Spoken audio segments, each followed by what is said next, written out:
Good morning. This is the Colorado Energy and Carbon Management Commission. It is Wednesday, October 29th at 9 a.m. This is our regular business agenda. We start with a roll call. Thank you. Commissioner Ackerman, Here. Commissioner Cross, Present. Commissioner Mesner, Here.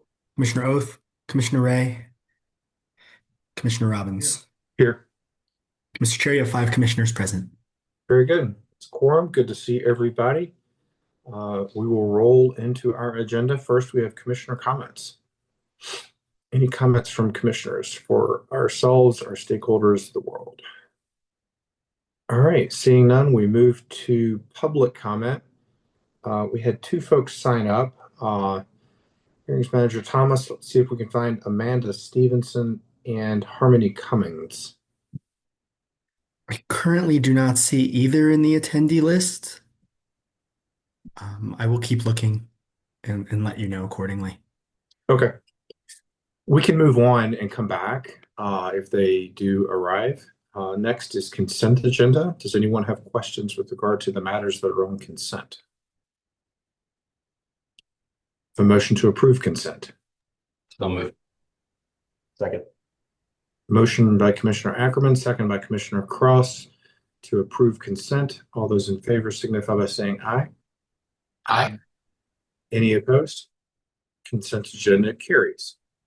All right, I see Ms. Cummings is with us. We'll go back to public comment. Ms. Cummings, if you're with us, go ahead and audio yourself and or visualize, and we look forward to hearing from you. Thanks, commissioners. My name is Harmony, the director of the Greenhouse Connection Center. We work to elevate community voices, advocate for public health and environmental protections, and healing. We have been party to several rulemakings, participate in policy spaces, and I hold an environmental seat on Colorado's Produced Water Consortium, though the views expressed today are solely my own and not representative of the consortium. In every space that we participate, the reoccurring challenge is around data gaps, data quality issues, falsification issues, usability, and transparency concerns. Thank you to the commissioner who addressed nonsensical produced water data during the October 15th meeting. This is a needed step in improving the data and reporting processes. I looked into the nonsensical data mentioned, and I still don't understand how some producers who utilize commercial disposal operators do not know where the final destination of produced water is, and here's why. I come back to my time working on oil trains. A truck driver would go out to one of 8 different operators, deliver that truckload into an oil train, and this would happen 520 plus times per train into different cars. Then those cars would be grouped together, travel across the country, changing in volume and pressure, and offloaded into a various tank of an end user. It was my job to track that product from origin to delivery, utilizing paper tickets and Excel spreadsheets so we knew how much to pay each producer. Things are much more advanced today, or at least they should be. Tracking product can be done when there are profits to be had, so produced water inventory tracking can be done in the same manner for compliance and reporting. Moving, tracking, and invoicing product is the foundation of the oil and gas industry. They can do it. The more I learn, the more I have concerns and confusion. For years, I have struggled with the produced water volumes on the ECMC dashboard and learned that they were overstated by double. I raised this issue over a year ago. I looked this morning at the back years, which do not look to be corrected, and I'm wondering if someone can please let me know if the volumes for 2024 and 2025 are still being overstated by double. Further, we are using more water than ever before that is not being accurately and fully accounted for. This is due to longer laterals, U-shapes, and wetting up the wells, where more water is being used to release more oil and gas.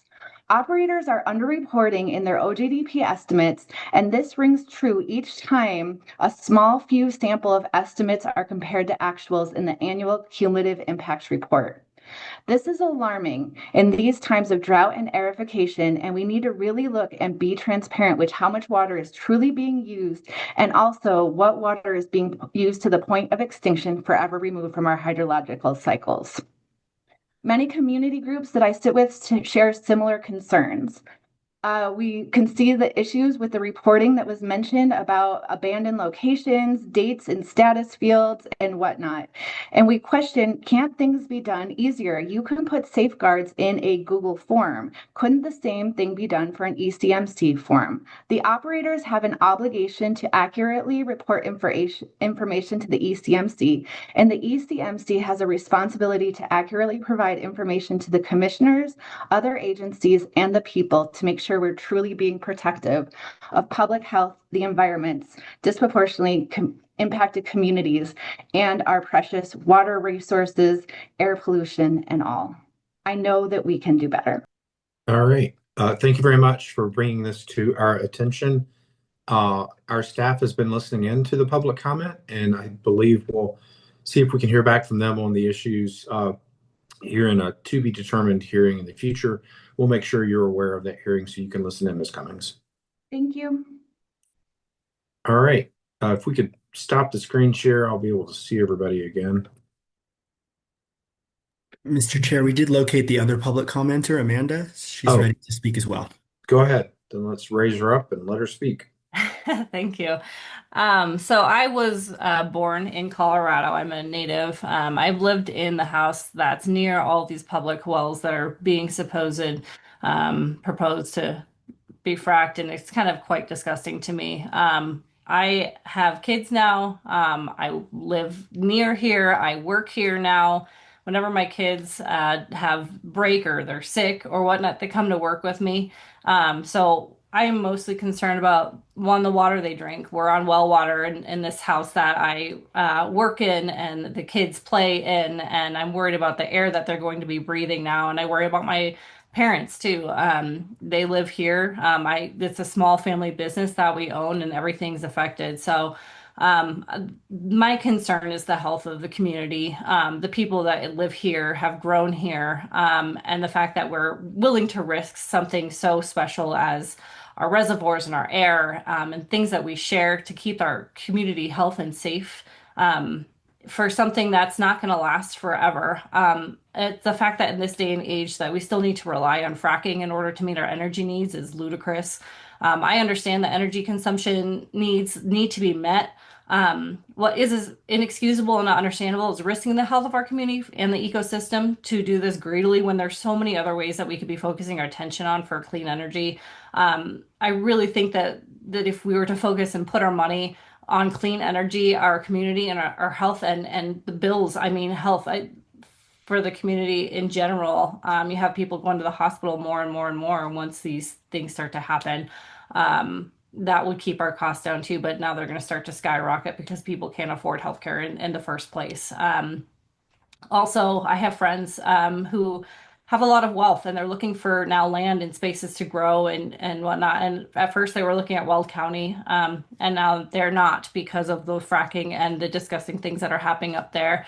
And it's kind of crazy to me that that's happening down here in Aurora now. And so instead of buying in Aurora, now they're looking even further south to Elizabeth. And we know that that area is growing too, and probably wells are going there too. But if we can stop it here, maybe we can increase the profits for our homes, make sure that our homes still have value, that when people either retire or need to move, they can actually sell their homes and have it a good, healthy place to live that people actually want to be at. Thanks for letting me speak today. I really appreciate it.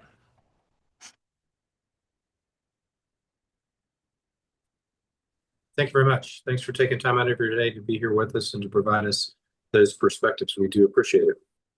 All right, moving on. I believe now we have a Martinez-Erwis Fund presentation concerning the Raton Basin Primero methane seep hazard assessment. Mr. Allison, please introduce yourself and the floor is yours.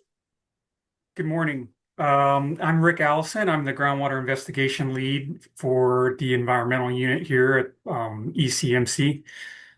I don't seem to have sharing right now, so I have a brief presentation that basically recaps figures from the written report we submitted, and I can go ahead and Well, let's make sure that you can share your screen. yeah, So, I've got it now. Okay. With me today as a panelist also is Reese Hansen of Insolum LLC, our contractor who we are proposing to perform this work. And we're also collaborating with Chris Sanchez. Chris is the Southeast Area Environmental Protection Specialist at ECMC, but he is out of the office this week, and so I'm going to share this information for staff. I'm here today to present a proposal for the use of Martinez-Irwin funds for further investigation of methane seeps in the Raton Basin. You may recall ECMC staff recently completed a study of methane seepage in the Raton Basin that was required by Senate Bill 23-186, and those findings were presented to this commission in July of 2025, and the full report is available on ECMC's website in the Area Reports Library for the Raton Basin. This proposal for the use of the Martinez-Irwin funds builds off those findings of the Senate Bill 23-186 methane seepage study, as well as prior COGCC studies that date back several years to at least 2007. At the time we were finalizing the SB 23-186 study, there were several properties along Highway 12 west of Trinidad where we had yet to receive access permissions from those property owners. We ultimately did receive access to those properties, and our contractor Insolum LLC was able to map those properties in June of 2025. That resulted in an additional addendum to our study that's also in the library, and identified seeps that require yet a little bit more investigation. So our proposal today is to conduct further detailed assessment of two seeps that were identified in June 2025 and are located in close proximity to residential structures. The additional work provides direct benefit to public health and safety by providing detailed information on the potential for the methane seeps to migrate beneath those residential buildings and possibly into the structures on those properties. The proposal includes a detailed site investigation of soil gas by installing soil vapor probes in the area where the seeps were previously detected and around the perimeter of the houses. The proposal also includes an indoor air assessment for methane for each of the residential structures to determine if there are any areas where methane could accumulate, and if there are preferential pathways for methane migration into the atmosphere of those structures, such as through utility penetrations or crawl space or foundations. Finally, the proposal provides for the installation of permanent hardwired methane detection alarms in each of the residential buildings. The work will be performed in collaboration with our contractor Insolum LLC, who have performed the previous work in the basin, and we plan to have perform the proposed work as well. In addition, it certainly requires collaboration with each of the property owners on these affected parcels. Mr. Sanchez has been in contact with these property owners, and they thus far are in agreement with the plan we present here today. These next slides illustrate the locations of the seeps we're proposing to investigate. This slide is an overview of a Google Earth image of that represents several potential methane seeps that were detected during the aerial survey in 2025. So each red dot was a potential seep that was mapped by our airborne helicopter survey. Most of those seeps in the red box are the ones where we were not able to obtain land access at the time of the SB 23-186 study. And the following slides further zoom in that red box on the left. So this figure is from the June 2025 report that Insolum provided to the ECMC upon completion of the additional investigation. The green shaded area represents several parcels that we were able to obtain access to, and then there's one sliver orange rectangle. It's property where we still were not granted surface permissions to access the property. We're going to focus on two seeps in the middle of this figure. You'll see there's a series of seeps across the figure running from east to west or right to left. And the majority of those seeps were actually not intersecting structures, but the two in the central seeps were intersecting structures. And I did include, just for a little bit of context, the seepage rate per day that was mapped. So we mapped, or in Solem mapped 45 kilograms of methane per day emanating from each of those seeps in the central area. To put that in a little context, that's in a kind of the lower end of seepage rate of the seeps that were mapped in the basin. In fact, the majority of the seeps fall within this kind of low emission rate zone, and only a very few emitted at a much higher rate. But the important thing is that these seep areas are intersecting residential structures, and that definitely warrants further investigation. These are additional figures from Insolem's report showing a close-up image of each of the seeps we plan to investigate, as well as the green outlines of residential buildings in those areas. At the site on the left, you'll see there's a series of contours that are represented by dark red shading all the way through orange to yellow and white. And the dark red represents the area where the highest methane flux from the ground was measured at the time of the June survey. There's quite a bit of unknown because they could not measure underneath the house at that time. The right side shows a similar pattern for what's called seep 25C. And quite a bit more of that seep appears to be behind those buildings, but they do come up to the back edge of a house that's located on that parcel.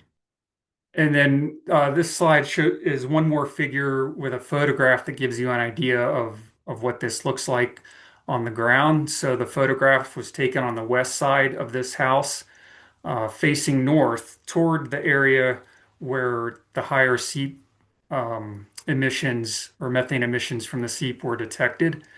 So that would be kind of in the back of that photograph where there's a retaining wall that's been cut into the hillside. And it looks like the majority of the seep in this area is coming from that hillside. And that cut years ago may have exposed more area back there to allow some of the seepage from the ground. But this additional work will provide further detail on exactly the extent of that seep. So to recap again, the work we propose to perform will build on prior methane seepage studies conducted in the Raton Basin. We believe the use of Martinez-Irwin funds for this project provides a direct benefit to public health and safety by providing additional information to each of these homeowners regarding the nature and risk of the methane seeps on their property. The process again will be to conduct a soil gas assessment in the shallow subsurface between 3 and 5 feet near each of the residential buildings to better define the seeps near those two houses. We also propose to conduct an indoor air assessment of each house to determine the presence of methane and possibility for methane to migrate into the dwelling. The project will provide methane detection alarms to provide additional assurance that safe conditions are maintained within the home. I will note that one of these homes currently has methane detection alarms based on some of the previous seepage work done in prior years, and the other home is currently a vacant building at this time. For deliverables, Insolem will issue a follow-up report to ECMC and will provide that report to each of the landowners. It will summarize the findings of this investigation, but also include an evaluation on whether the need for any active mitigation of these seeps might be necessary in addition to the precautionary installation of the methane detection alarms. Any identified active mitigation measures are not included in this proposal, and we would be returning for a future proposal at that time. Our ask is for a budget not to exceed $25,000 for this initial scope of work to perform the soil and indoor gas surveys, provide the detection alarms, and prepare a final report for the homeowners and the ECMC.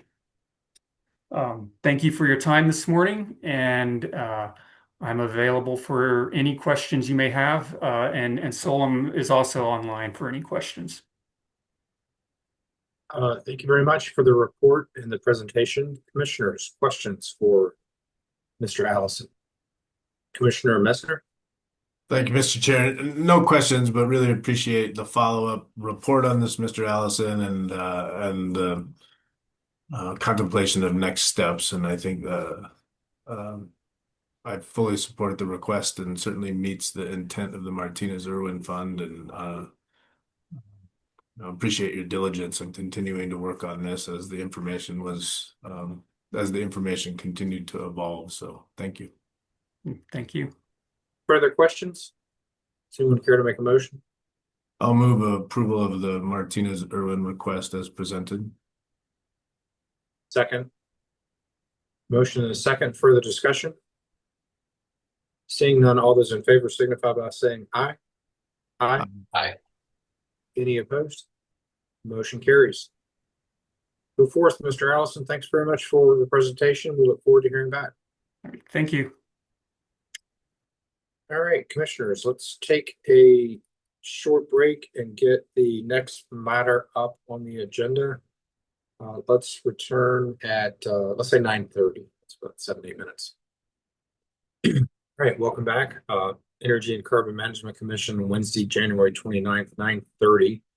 Our next agenda item is docket 240800203, an oil and gas development plan, Anschutz Exploration Corporation. It's called the Leghorn Fed 0497-34 OGDP. Good morning, Mr. Prashala. Do you want to elevate your witnesses and we'll get them sworn in to get things started? Morning. Yes, I see everybody is listed on is up as a panelist. So we've got Holly Hill, Laura Johnson, Whitney Lott, Taylor Levin, and Jason Ekman. All those folks could go ahead and visualize. We'll get you sworn in. Mr. Prashala, Holly Hill is just presenting, correct? Does she need to be sworn in? She is presenting on behalf of the Anschutz. So I believe she would need to be sworn in. She should? Yes. Okay. I'll ask each of the witnesses to be visualized. When I call your name, please raise your hand, state your first and last name, and swear to tell the truth. Holly Hill. Holly Hill, I swear to tell the truth. Laura Johnson. Laura Johnson, I swear to tell the truth. Whitney Lott. Whitney Lott, I swear to tell the truth. Taylor Levin. Taylor Levin, I swear to tell the truth. Jason Ekman. You're muted, Mr. Ekman. Jason Ekman, I swear to tell the truth. Alexandria Oda. Ali Oda, I swear to tell the truth. Did I get everybody, Mr. Prashala? You did. Thank you. Go ahead, Mr. Prashala. Great. Well, thank you very much. Good morning, Chair Robbins. Good morning, Commissioners. As you know, my name is Joe Prashala. I'm a shareholder with Wellborn, Sullivan, Beck, and Tooley, and I'm appearing today on behalf of Anschutz Exploration. I'm pleased to present the Leghorn Fed 0497-34 Oil and Gas Development Plan application. I'd like to start with thanking Director Murphy and staff for all of their work on the application. Their thoroughness is greatly appreciated in getting these applications ready to go to present to you here today. With me today and presenting for Anschutz is Holly Hill of Fielding Hill. She's a regulatory consultant on behalf of Anschutz. Also available to answer Commissioner questions are Laura Johnson, Whitney Lott, Taylor Levin, and Jason Ekman. The application requests the Commission approve an oil and gas development plan covering approximately 2,560 acres, covering the following lands: all of Section 3 in Township 3 North, Range 97 West, all of Sections 22, 27, and 34 in Township 4 North, Range 97 West. These lands are all within Moffett County. The application requests the commission approve a Form 2A for the proposed Leghorn Fed 0497-34 oil and gas location. Anschutz is requesting the commission approve 8 wells on this location. The pad is situated within the mineral development area, which is wholly within an existing federal unit, the Wiley Federal Unit. There's no spacing application associated with this oil and gas development plan, as the development program will be entirely within the Wiley Federal Unit and subject to the Federal Unit Agreement. All the wells within the OGDP development area will be subject to the Bureau of Land Management's paying well determination. That is, if the wells are paying, the wells become subject to the Wiley Federal Unit Agreement BLM regulations. If the wells are not deemed paying, then Anschutz will apply as necessary to the commission to establish any necessary spacing. With respect to leasehold and permitting, Anschutz owns leases from the BLM as well as fee owners that cover the application lands. And in accordance with BLM's resource management plan for this area, Anschutz has obtained permits from BLM for the location and the APDs to drill these wells. The location is on federally owned rangeland surface, proposes to disturb approximately 9.65 acres. The location is in a disproportionately impacted community. However, it is not in proximity to any human receptors. With respect to the ALA criteria, the location is subject to Rule 304 B2B, Roman numerat 7 and 8, as it is located immediately upgradient of a wetland, and it is located within mapped high priority habitat for elk, pronghorn, and greater sage grouse. Anschutz accordingly performed an alternative location analysis of 3 alternate sites. The 3 alternates are also all located within HPH, and each would further encroach closer to an active greater sage grouse lek and otherwise increase wildlife disturbance. Anschutz has determined, and staff and CPW have agreed, that the Leghorn pad is the best of these alternatives. As you will hear, Anschutz has worked closely with CPW regarding this location, and its robust consultation with CPW has resulted in CPW's support for the Leghorn pad as the best alternative to avoid, minimize, and mitigate impacts to wildlife resources. Anschutz has agreed to avoid all construction, drilling, and completion operations during the applicable wildlife timing stipulations that preclude operations between December 1st and July 15th. Anschutz is providing CPW with direct and indirect compensatory mitigation, and CPW did provide a waiver to Rule 1202.83 based on the determination that the applicable intermittent drainage does not support any aquatic species. The Commission's review of this application is under Rule 301A, whether the operations will protect and minimize adverse impacts to public health, safety, and welfare of the environment and wildlife resources. As you'll hear, Anschutz evaluated this project with the primary goal of avoiding impacts and thereafter minimizing and mitigating any unavoidable impacts. You'll hear that there are no RBUs or other human receptors within a mile of this location, thereby avoiding impacts to the public. There is an existing access road, avoiding new road construction. Gas production will be connected to a pipeline infrastructure, avoiding emissions and traffic impacts. And Anschutz will deploy a suite of best management practices for the protection of groundwater. Moffett County is the relevant local government. It does not have oil and gas siting regulations. There are no proximate local governments. Anschutz is requesting, as part of this OGDP, a variance to the interim reclamation timing requirements under Rule 1003B. And this is due to the HPH wildlife timing stipulations that, as I mentioned, preclude operations between December 1st and July 15th. Those stipulations provide a very small annual window for construction, drilling, and completion operations. And without this variance, Anschutz would be required to perform cyclical interim reclamation in the same operational windows.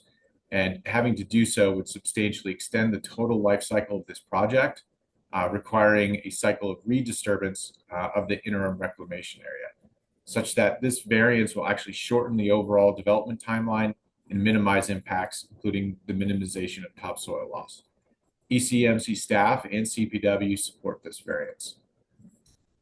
As part of the variance, Anschutz has agreed to remit an additional reclamation bond and the Rule 1003B variance request and supporting materials are attached to the OGDP application as Exhibit C. Anschutz has given proper notice pursuant to Rule 303E1 and 504A. No petitions or protests were received. And on October 8th, 2025, the director's recommendation did recommend conditional approval of the Leghorn OGDP, including approval of the variance to Rule 1003B, subject to 2 COAs, which are found on page 6 of the director recommendation, and Anschutz does agree to those COAs. With that, Anschutz respectfully requests that the commission adopt the director's recommendation and approve the Leghorn Fed 0497-34 OGDP and the associated variance request. Thank you very much for your time this morning, and I turn this presentation over to Ms. Hill. Thank you. Thank you, Mr. Pershala.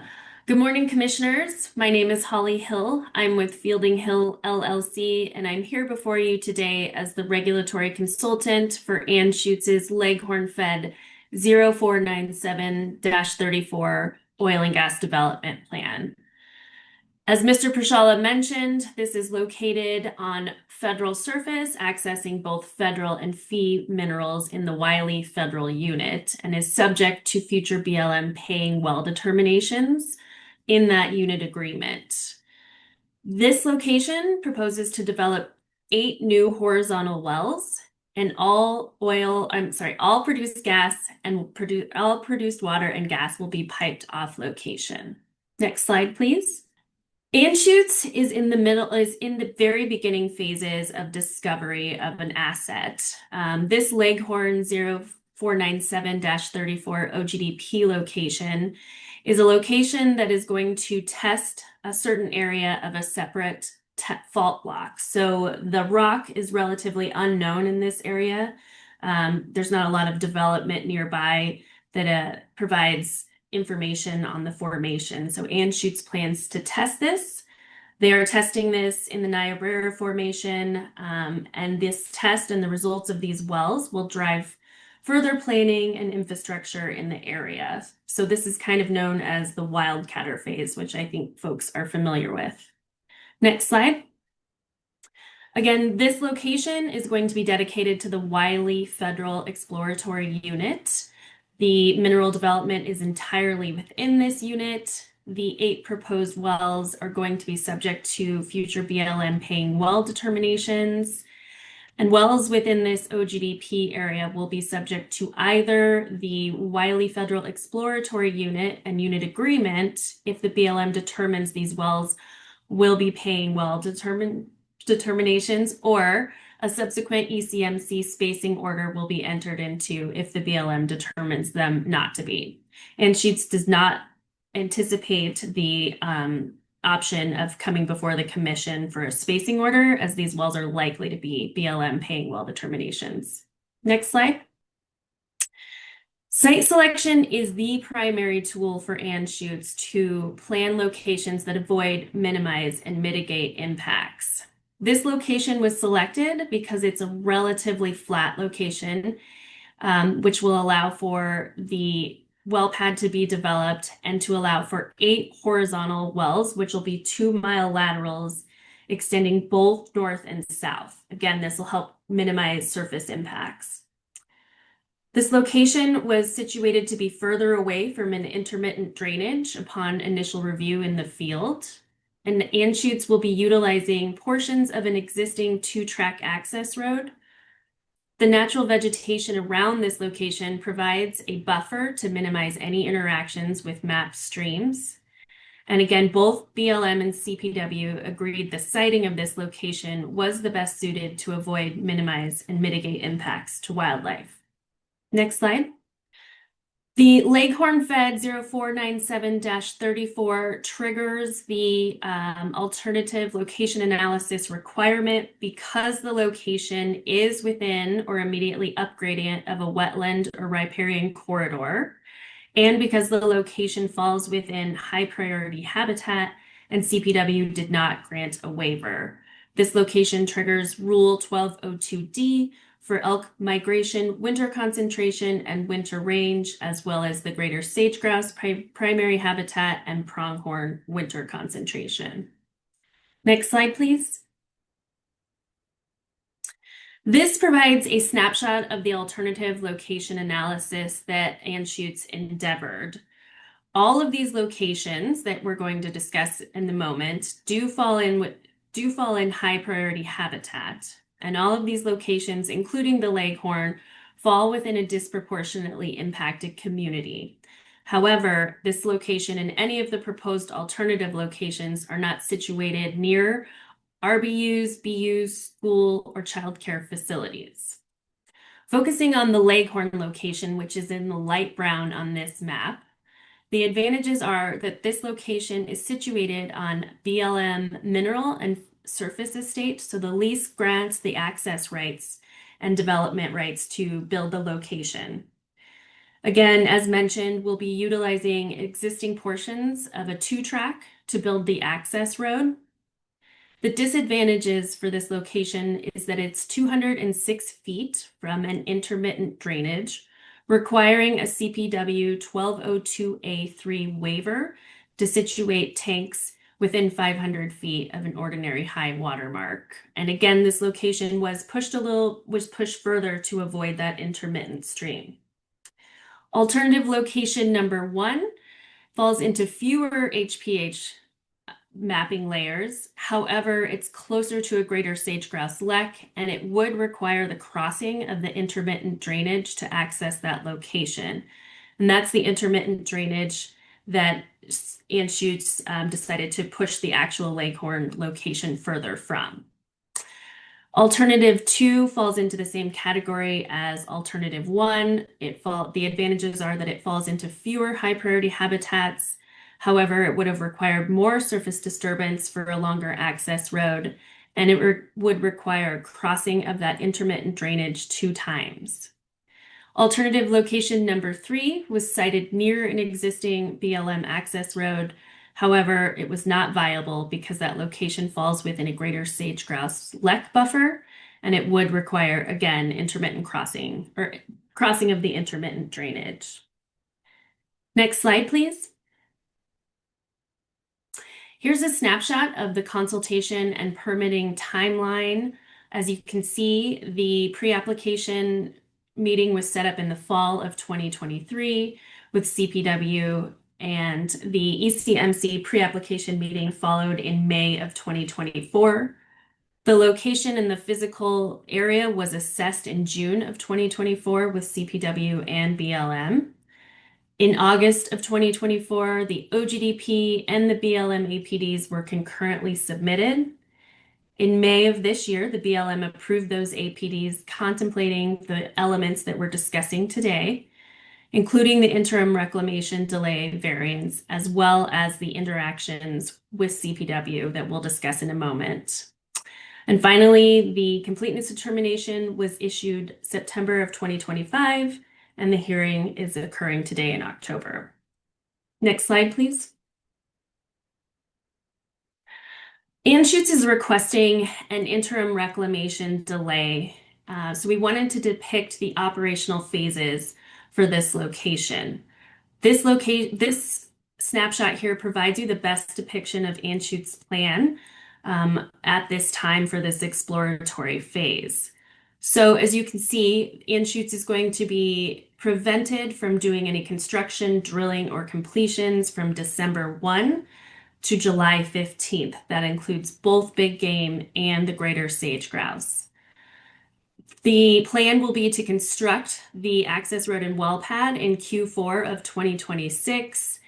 Once that occurs, the stipulations will come into play, and then Anschutz will return in Q3 and Q4 of 2027 to drill the initial test well, the initial open hole pilot well, as well as 4 horizontal wells. And the plan will be to complete those 4 horizontal wells in that time frame before the stipulations occur. Those initial test wells will provide Anschutz with production over a series of months that will help dictate future development planning in this area. This schedule is, of course, due to change just based on weather, rig availability, and unforeseen circumstances. However, Anschutz will abide by the timing stipulations for the wildlife. Additionally, for that interim reclamation variance, Anschutz will be submitting $130,066 to support the delayed interim reclamation variance in the form of a bond. And again, both BLM and CPW are aware of these plans. Next slide, please. Here's a snapshot of the high priority habitat interactions for the leghorn. As you can see, there are no interactions with Rule 1202C, and there are interactions with Rule 1202D for the elk migration corridor, winter concentration and winter range, the greater sage-grouse primary habitat, and the pronghorn winter concentration. Again, Anschutz will be adhering to the following timing stipulations listed on the slide. And due to the location to that intermittent drainage, CPW did review and allowed for the waiver of a 1202A3 to allow tanks and chemical storage to be situated within 500 feet of that intermittent drainage. And through further consultation, compensatory mitigation for indirect and direct impacts eventuated in $253,816.80. And that compensatory mitigation also contemplated the occupations discussed in the previous slide. Next slide, please. These are just a few of the operational best management practices that Anschutz will be adhering to. Construction will occur likely in the fall when the soil is the most suitable, again, outside of those wildlife timing stipulations. Both produced water and natural gas will be piped off location. The site will be monitored daily during drilling and completions. Exhaust mufflers will be installed on the engines to reduce noise for nearby wildlife. And remote monitoring for wells will be employed to allow for remote production and shut-in capabilities. Sound mitigation for the compressors will also be employed to reduce noise to nearby wildlife. And the reclamation will occur again outside of those wildlife timing stipulations to avoid direct impacts. Next slide, please. And this concludes my portion of the testimony, so I will turn it back over to Mr. Pershala. Great, thank you, Ms. Hill. Thank you, commissioners, for your time here this morning. Anschutz just respectfully requests that you find that this application complies with the Energy and Carbon Management Act, that it does satisfy the commission rules for approval, that the proposed operations and the expansion of the proposed operations on the Leghorn pad to accommodate 8 horizontal wells does satisfy Rule 301A, and find that the Rule 1003B variance request satisfies Rule 502C. Based on those findings, we request that the commission approve the application and the associated variance. Thank you for your time. We are open for questions. All right, commissioners, the panel is open for questions.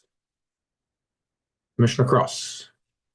Thank you, Chair. And it may be helpful if you could pull up the slide deck again. And I'd like to ask some questions about slide 5, which shows the Wiley unit.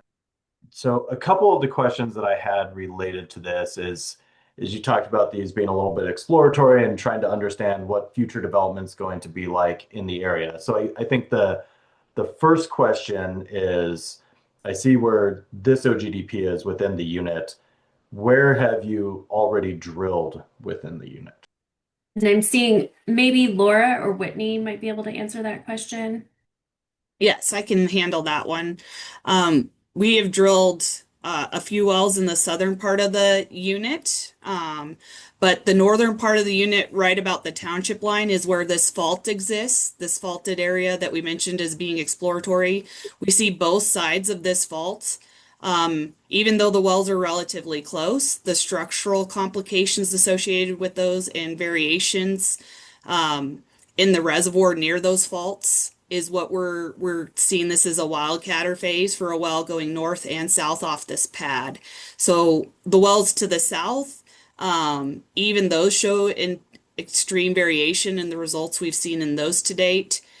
So that's why we kind of see this as wildcatting, but it's really this northern fault. On the north side of it, there's not a single well that penetrates it, not even a vertical well to these depths. So that's what's taking time developing the north side. We'll have to do a pilot hole onto that side to appraise and log the wells on that side.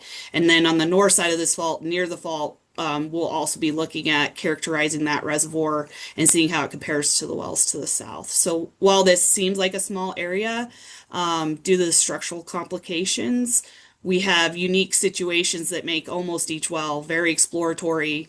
But that's why we're trying to stage this in here, get those exploratory wells in, and then come back for the development as soon as possible.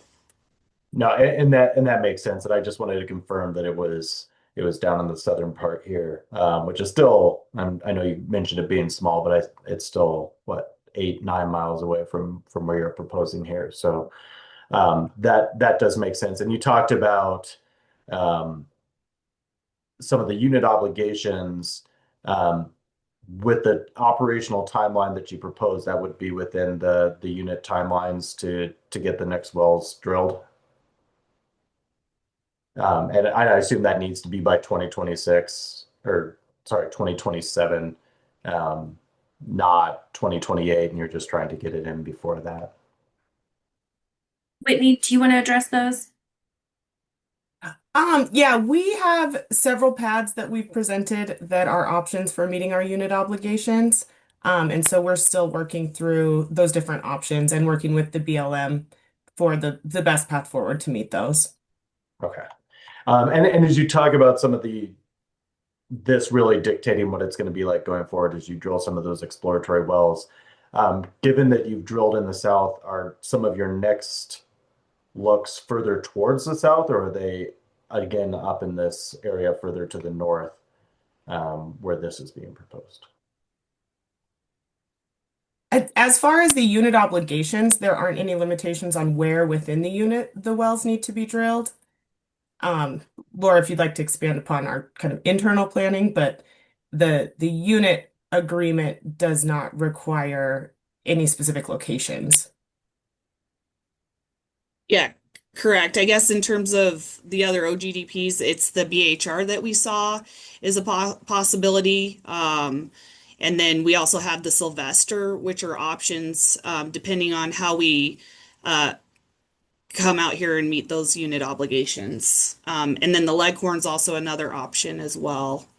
And the BHR and Sylvester, are those to the north though? I'm just trying to think of as you're talking about this, understanding under the unit agreement, you don't have to drill in specific areas. It's just to avoid the restricting of the unit space. I'm just curious if you're looking at, are you trying to do further east? Are you trying to do further north? Are you trying to do further south where you've already drilled, or kind of what are you thinking in terms of planning? Yeah, I think so the BHR is on the far south, and it's an option where we see it as an oilier option. And so, but even though it's close to the Wiley wells and our Roadrunner wells we've drilled to date, drilling in the oil window has a risk profile for the company as well. Just because we're concerned about how the fluids in this tighter rock in the oil window will move through that rock. So I think we're still working through that strategy between BHR and the Leghorn, which is deeper, but also carries this risk of being more exploratory and needing the pilot hole to give us that assessment. And then the Sylvester is in the center of the block. It's kind of just north of our Roadrunner well, north and east of our Roadrunner wells, and it's an option should we. We're working on some midstream components that limit that's a potential for spacing test pad for us, and doing this kind of development where we go and drill the whole pad. But we're kind of currently evaluating some constraints in the midstream that is holding that up. But we do have these options in those 3 pads that we're working on to do the best kind of most conservation out here to develop the area. Okay, that's helpful. And you kind of went right into the other question I was going to ask about. As you're talking about some of the BMPs that you presented right there, you mentioned some of the midstream issues, and I was hoping that I could get just a little bit more information on that, on what kind of constraints you're seeing with midstream, given that this is somewhat of a new area. Yeah, I'm happy to speak to that one. So out here, as we've mentioned, it's very much exploratory. There's not many available options when it comes to midstream providers. So really, there's actually one. When it comes to actually getting gas out of the field, there's one line, essentially one trunk line, and one main compressor station. We have quite a few choke points along the line that helps us get gas out of the field. So when Laura mentioned some of those constraints, it's actually being able to upgrade that line and make it something that is more of a long-term solution is a bit of a challenge for us at this point, at least in our current development plan. Okay. And that will likely depend on, again, the success of the pilot hole and how those wells are looking. Correct. Okay. Thank you. Those are my only questions for now. Other commissioners with questions? Commissioner Messner? Thanks for the application. Thanks for the presentation and the information. I've got a few questions just to clarify a couple of different things. So in your water plan, there was, in your presentation and the director's recommendation and the BMPs in the 2A, it appears that there's a commitment to lay flat water lines from a source in the White River for the utilization of fresh water for the pad. In the water plan, there was an alternative that was in there that indicated it was going to potentially truck water from Meeker or Rangeley to be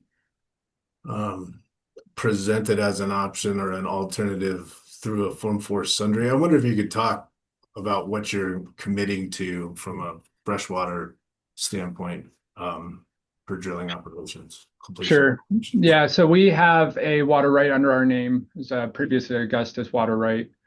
We also have a it's combined roughly 1 million barrel pit that's just, I guess that would be the southeast corner of the Wiley unit for storage of fresh water.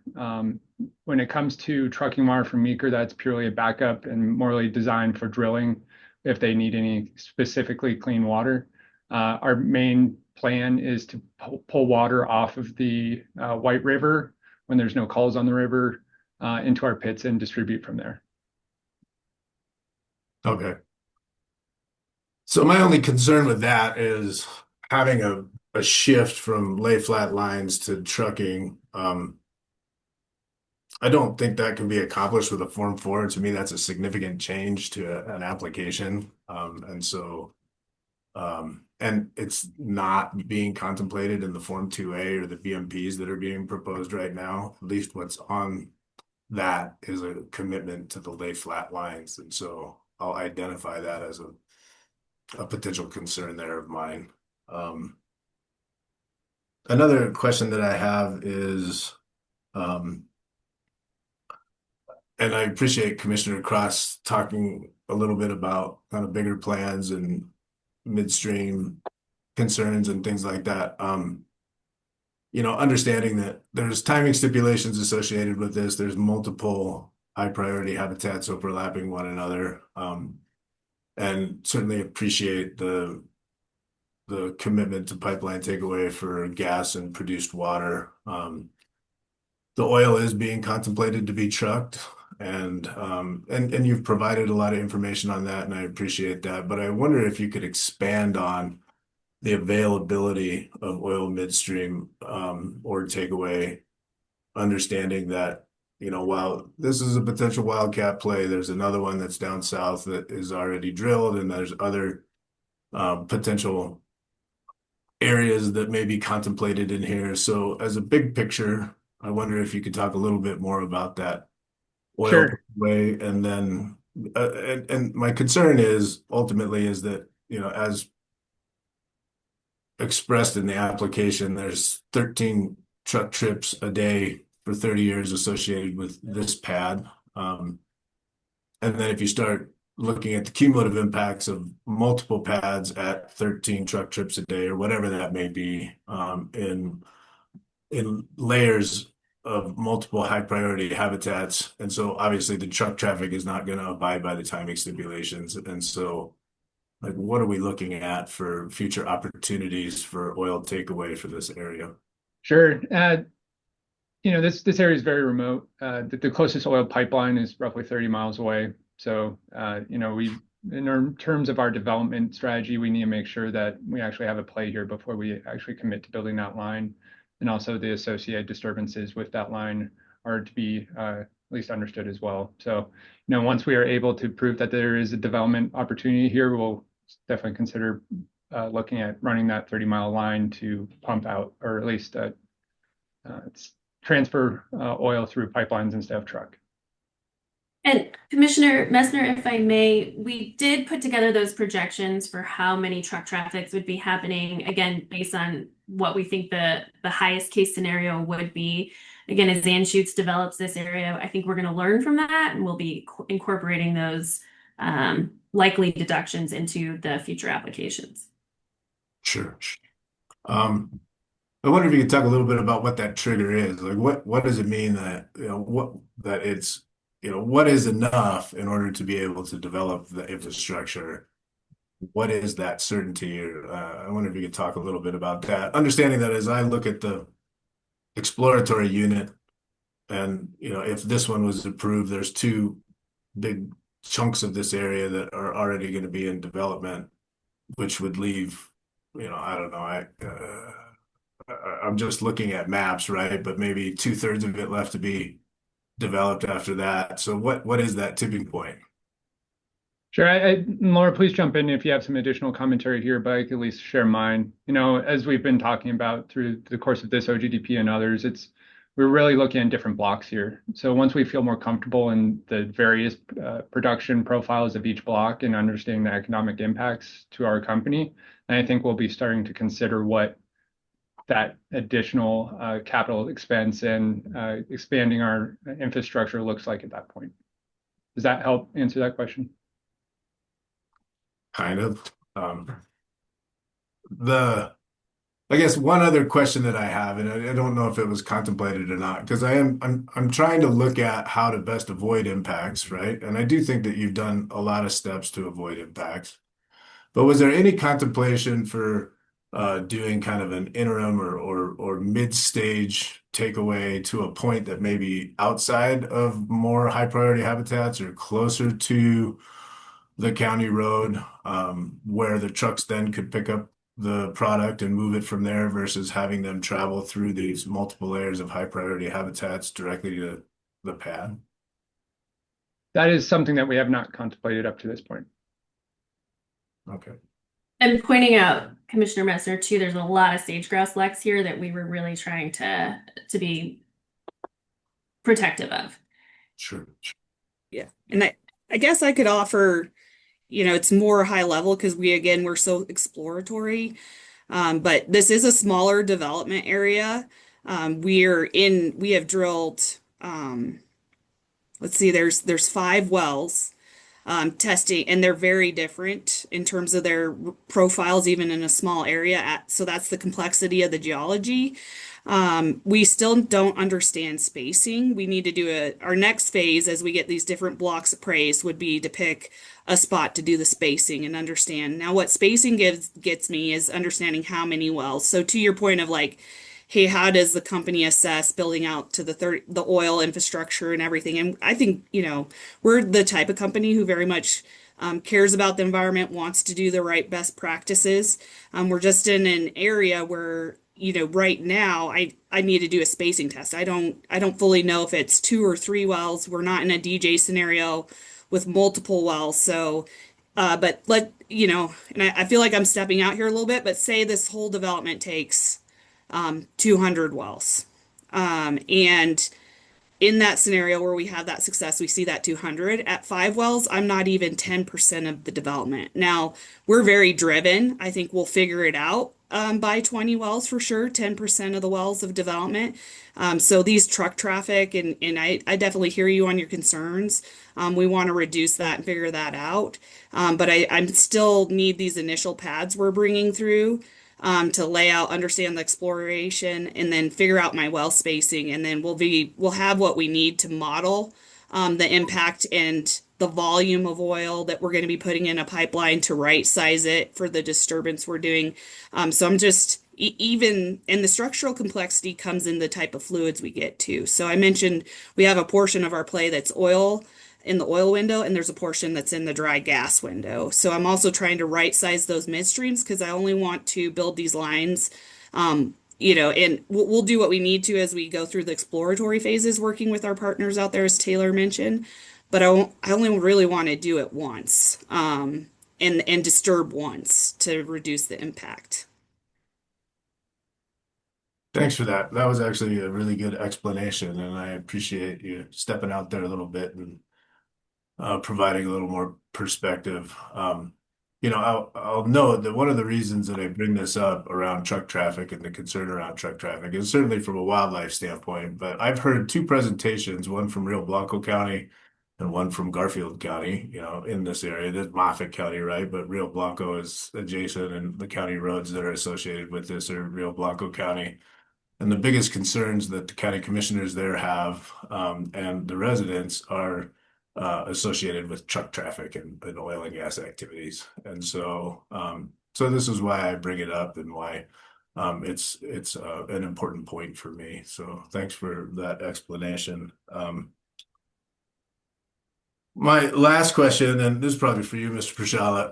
I note that you provided a document that clarifies your variance request, but I wonder if for the record you could walk through a little bit the requirements associated with 502B and the variance, just so that we have a clarity on, because I didn't see it in the presentation, but just clarity on how you meet the five different elements of the variance request. Happy to. Let me just give me one moment here so I can pull that up. Great. Thank you for the question, Commissioner Mesner. So there's 5 elements that Anschutz needs to satisfy. The first is being unable to comply with Rule 1003B, or having made a good faith effort to comply with Rule 1003B. And as explained in the application, wildlife's timing stipulations, because they create such narrow windows of opportunity to get in there and do the construction, drilling, and completions, we wouldn't be able to get in and comply with the rule and do interim reclamation. Or if we did do the interim reclamation, we'd have to come back and redisturb it. So it's either complying with the rule or pushing it out further. And I think what makes the most sense here is to push out the interim reclamation further rather than having those multiple disturbances. So that's the first element. The second is that it doesn't violate the basic intent of the act. It's our position is that the goal of the act is to avoid, minimize, mitigate impacts to public health, safety, welfare, the environment, wildlife resources. The way we look at this is having the multiple disturbances is going to actually increase impacts to public health, safety, welfare, the environment, and wildlife. You can have more truck trips, more activity in the location. So having this interim reclamation postponed, we think is in satisfaction of the act. The next element is that it's necessary to avoid an undue hardship. In this case, hardship would be on Anschutz in that it's going to be expending unnecessary resources on reclaiming and then undoing the reclamation and coming back and redoing the reclamation. And so that is, an unnecessary cost element. But again, I think it's also really an undue hardship as to the public as well, with the additional truck traffic that's going to be associated with those operations. The next would be the variance does not result in a net adverse impact to public health, safety, welfare, the environment, and wildlife resources. Again, I think this kind of overlaps with the earlier elements in a way, in that postponing the interim reclamation actually results in a reduction of net impact, right? So if we have to continue to do the interim reclamation multiple times, that actually is an increase in net adverse impacts.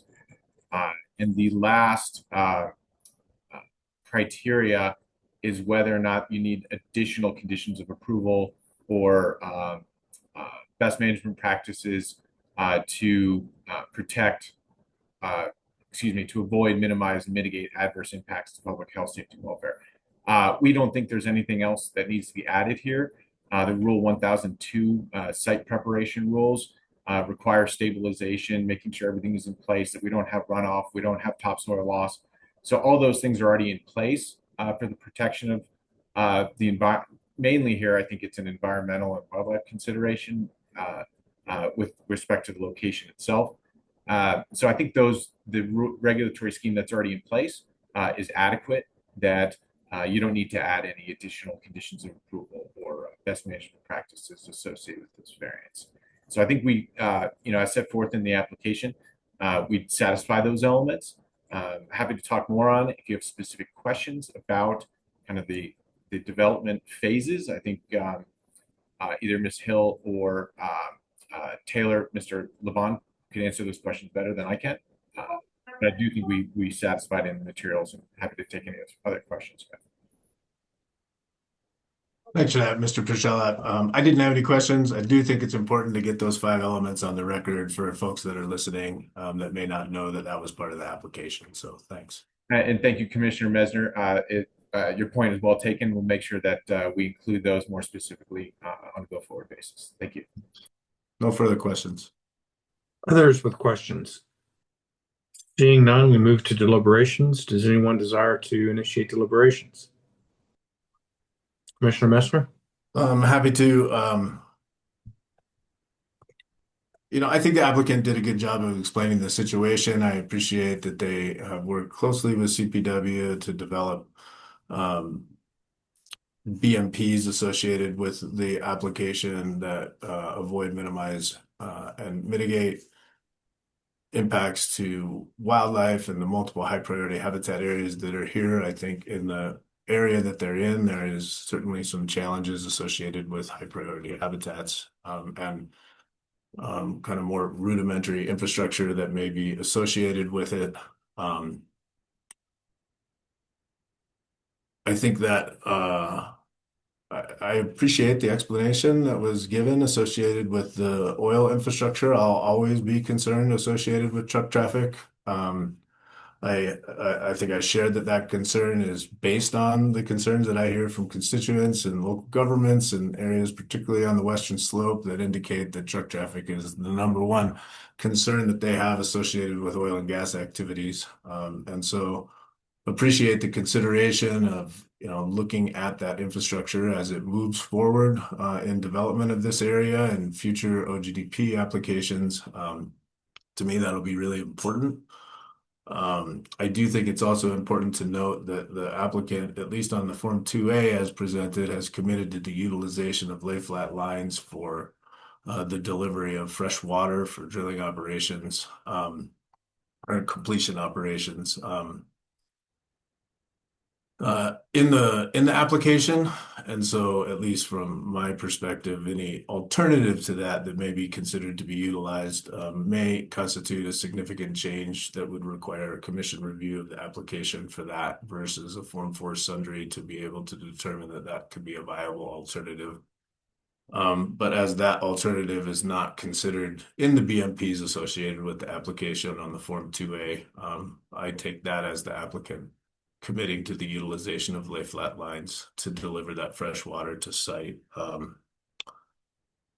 think the applicant has met the requirements associated with the variance request, and certainly makes sense to me, the rationale and reasoning why the need to delay or have an expanded opportunity for interim reclamation associated with the compliance of the timing stipulations that are being contemplated here. And so in reviewing this and the alternative locations that were being presented, I think that this is an approvable application as presented. And I don't think I have any COAs that need to be incorporated with it. So those are my initial thoughts, Mr. Chair. Thank you very much. Others with deliberative thoughts? Commissioner Ackerman. Thank you, Mr. Chair, and I appreciate the discussion that's taken place here. I also was going to draw out a discussion about delayed mitigation or reclamation work, excuse me. And this has come up a few times in different applications. And just for members of the general public, I think this discussion today was a good explanation of why we go down that road. It's generally a measure to further avoid impacts to wildlife. I appreciate Mr. Pashala's response to that question. I don't have any further concerns or comments, Mr. Chair, other than I would note that there were some COAs suggested in the director recommendation. Correct.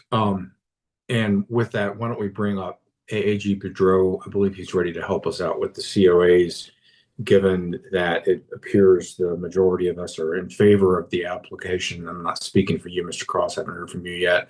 I'm in favor of granting the variance. If we go down that route, Mr. Pedro, what are we thinking about in terms of COAs? Yes, Mr. Chair. So there are two COAs in the director's recommendation that staff recommends if the commission approves the variance. One is approval of this variance request is contingent upon receipt of bonding to ECMC in the amount of $136,066. The second is the topsoil plan in its current form is sufficient.